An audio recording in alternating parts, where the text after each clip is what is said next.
Estamos viendo el tema de los derechos humanos y la dignidad humana. Hemos visto que la perspectiva de la Iglesia en su doctrina social es que estos derechos son universales, inviolables y son interdependientes, es decir, conectados, no puedes separar uno de lo otro. Y hemos visto que hoy en día hay ciertas tendencias también de negar los derechos fundamentales. Una parte de países mayormente asiáticos, pero otros lugares que dicen que estos derechos políticos individuales son raíces de Occidente y no respetan sus culturas, entonces el relativismo cultural. Y vemos que esto está rechazado en la doctrina social. Lo otro argumento es propiamente brote de América Latina y es fruto de en los años 70, 80, en mucha América Latina, incluyendo nuestro Perú, los años de terrorismo, de movimientos guerrilleros, en lo cual había miles y miles de muertes de inocentes. En el Perú, más de 70,000 víctimas por el terrorismo de Sendero Luminoso, ¿no? Y otros movimientos terroristas. Todo esto resultó en una respuesta en el Perú y en casi toda América Latina de gobiernos militares o dictaduras dando la mano duro al terrorismo. Y parte de este proceso era una masiva violación de los derechos humanos, principalmente de gente del campo, de pobres, personas marginadas, en lo cual el ejército les identificaba como aliados o amigos de grupos terroristas y eliminaron a ellos masivamente. Este tema se llama la doctrina de seguridad nacional. Ciertamente el tema de los derechos humanos ha avanzado en la conciencia de América Latina desde aquellos años, pero todavía nuestro continente está marcado por las huellas de un Estado poderoso que puede aplastar en cualquier momento los derechos de los individuos. La doctrina de seguridad nacional está definido por los obispos de América Latina en su documento de Puebla como una visión que podríamos llamar estatista del hombre.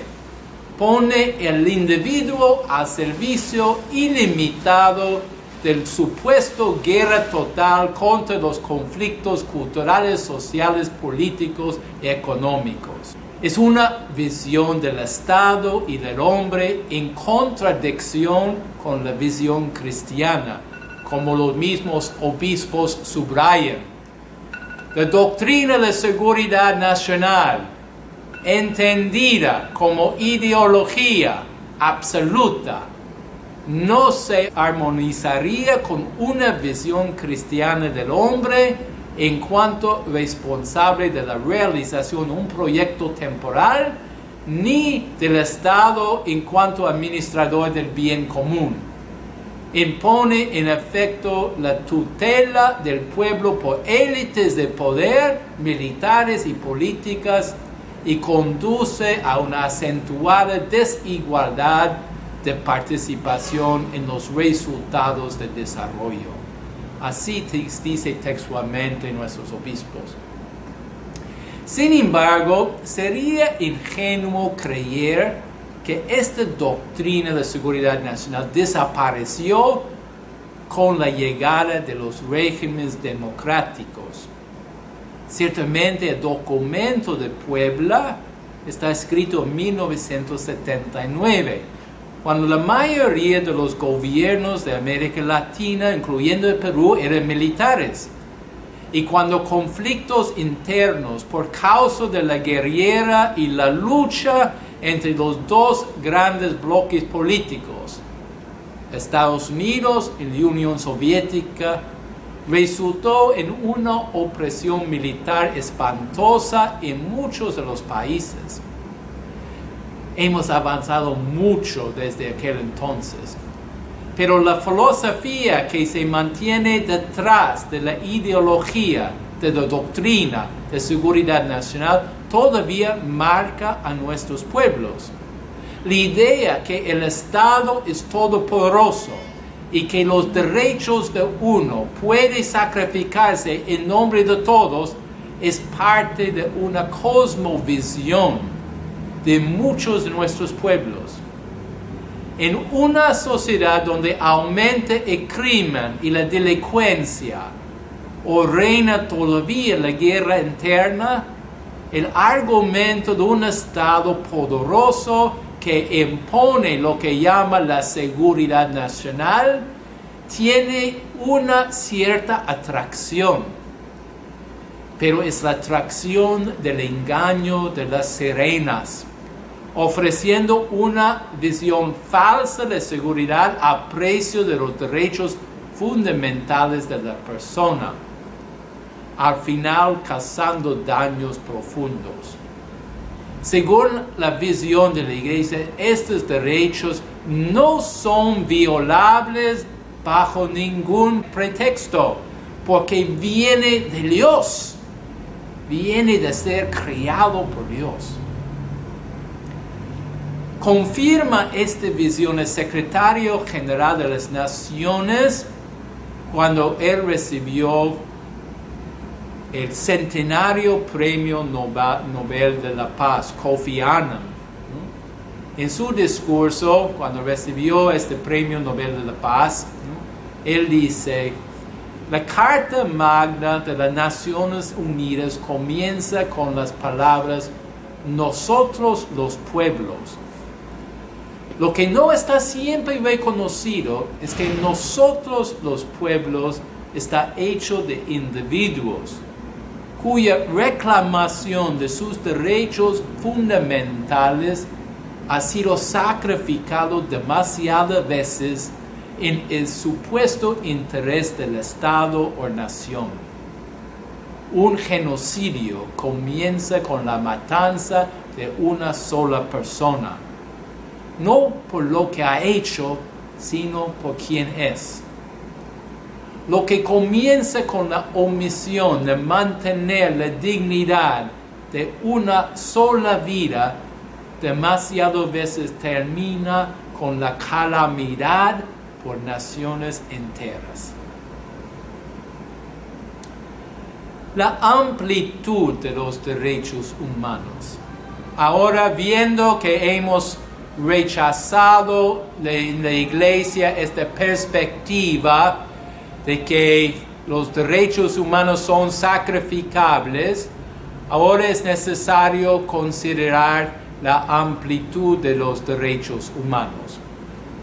El Papa Juan XXIII, en Pacem in Terris, marcaba la amplitud de los derechos humanos en los números 11 a 27, que incluye lo que hemos llamado derechos de primera y segunda generación: el derecho a la vida, a la cultura, a la libertad religiosa, a los derechos económicos y sociales.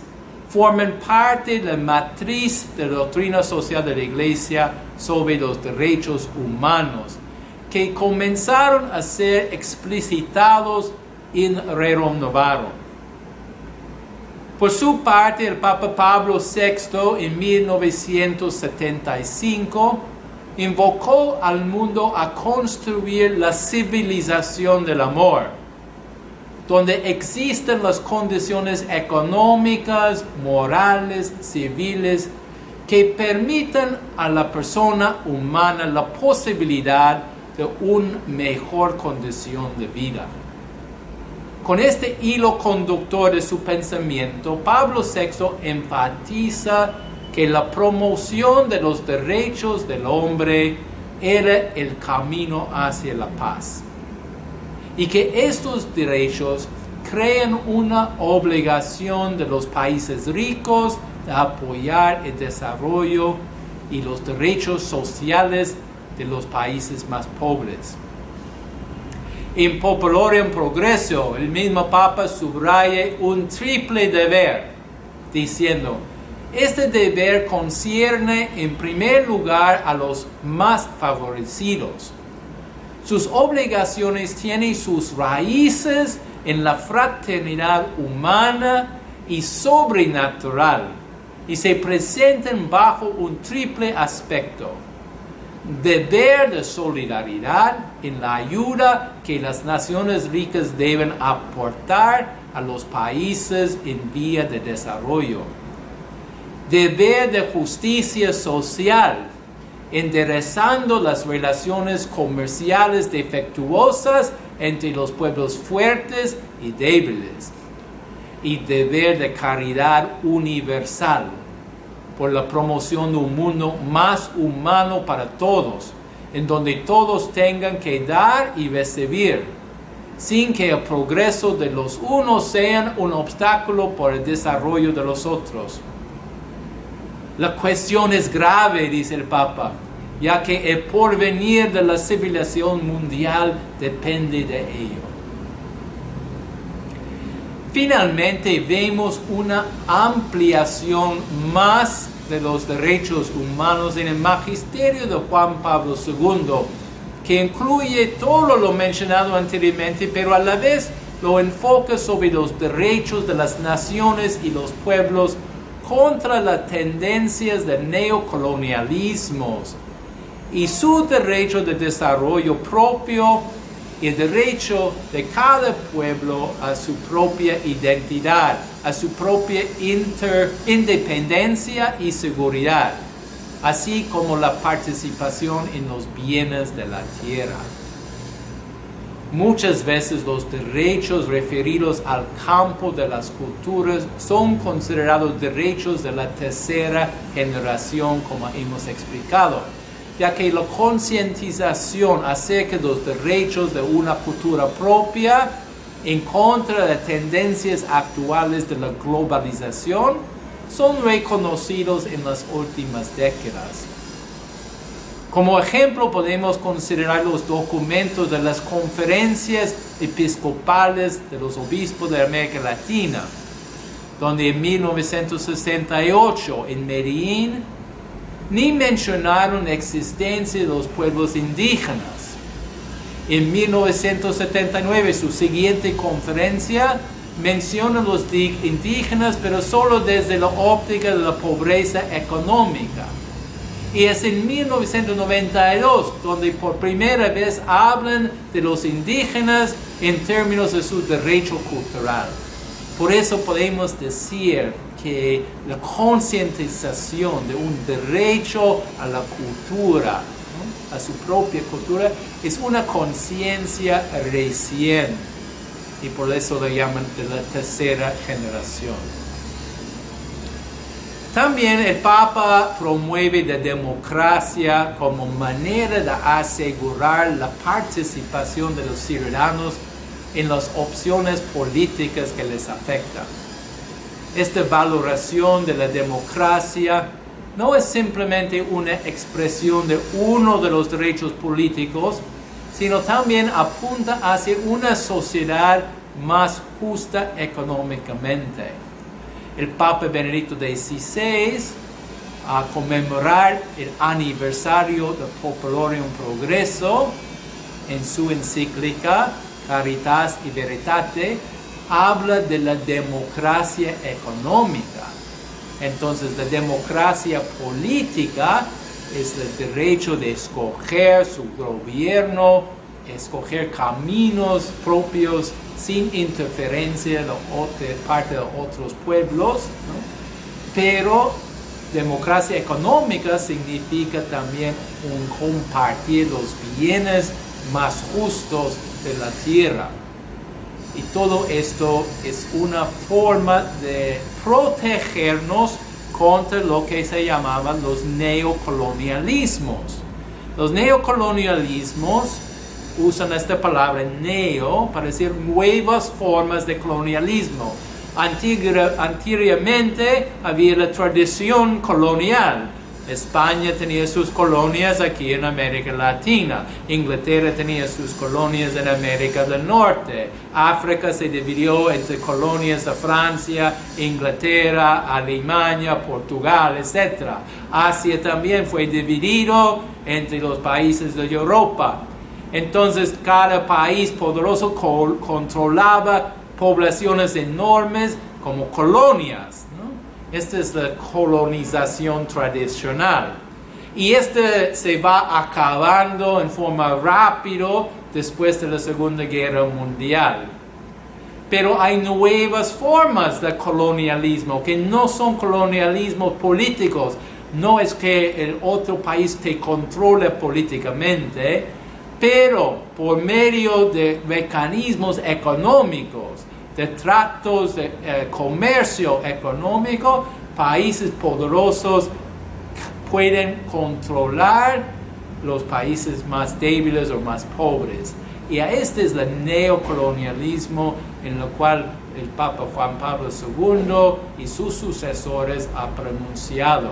Una gran preocupación de que los mecanismos de poder económico que se manifiesta en la globalización no termina aplastando los derechos de cada pueblo a desarrollarse en su modelo, propiamente en su visión, ¿no? Y por lo cual los derechos de tercera generación ocupan un lugar muy importante en este mundo que cada vez más es globalizado. En conclusión, a la luz de la doctrina de la Iglesia acerca de los derechos humanos, podemos concluir con 3 convicciones. La primera es que interpretamos la realidad desde la óptica de el que sufre. Juan Pablo II, en Dives in Misericordia, comenta: revelada en Cristo la verdad acerca de Dios como Padre de misericordia, nos permite verlo especialmente cercano al hombre, sobre todo cuando sufre, cuando está amenazado en el núcleo mismo de su existencia y de su dignidad. Es solo desde la óptica del que sufre la falta de los derechos humanos que vamos a poder cumplir con cualquier de los 4 elementos mencionados anteriormente. Tenemos que pesar en nuestras entrañas la situación crítica de las víctimas de la falta de respeto por sus derechos humanos. Así como Dios respondió al grito de dolor de su pueblo en la esclavitud de Egipto, nosotros podemos sentir un grito de dolor hoy y responder desde los valores de nuestras convicciones cristianas. Debemos remontarnos al origen de nuestra opción por los derechos humanos. Y nos encontraremos con que este generalmente se inicia cuando se da a luz la vida humana en un grito escuchado y sentido como en carne propia. La opción por los derechos humanos no nace de una teoría ni de una doctrina en particular. La misma Declaración Universal es producto de una larga y compleja madeja de gritos y ayes de millones de personas a lo largo y ancho del planeta y de la historia. Es respuesta a estos gritos. La legislación, la codificación, la concretación en pactos y protocolos es posterior a esta instancia primordial de escuchar y sentir el grito de quien se ha convertido en víctima, de quien ha sido despojado de su dignidad y sus derechos. Este es un discurso dado por Luis Pérez Aguirre, que en una reunión de la CEAS en Lima sobre los derechos humanos, y expresa propiamente lo que el Papa Juan Pablo II mencionaba sobre enfocarnos sobre el que sufre y desde el que sufre entendemos la razón por la cual debemos luchar por los derechos humanos. Esta convicción también ha subrayado mucho Papa Francisco en su constante grito a favor de los más pobres. En su encíclica Evangelii Gaudium lanza su voz diciendo: el dinero no debe servir y no gobernar. El Papa ama a todos, ricos y pobres, pero tiene la obligación, en nombre de Cristo, de recordar que los ricos deben ayudar a los pobres, respetarlos, promocionarlos. Les exhorto a la solidaridad desinteresada y a una vuelta de la economía y las finanzas a una ética en favor del ser humano.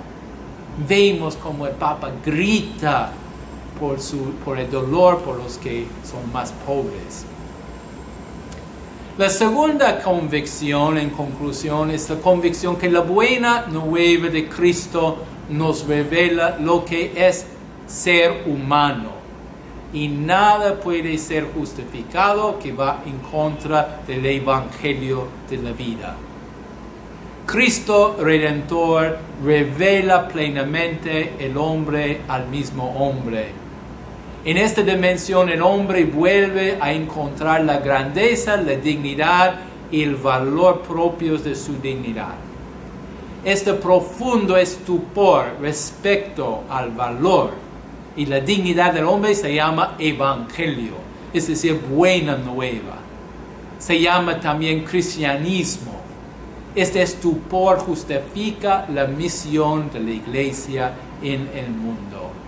Así dijo el Papa Juan Pablo II. La tercera convicción es la primacía del ser humano. La dignidad de la persona humana está sobre todo. Esa es la base de la doctrina social de la Iglesia.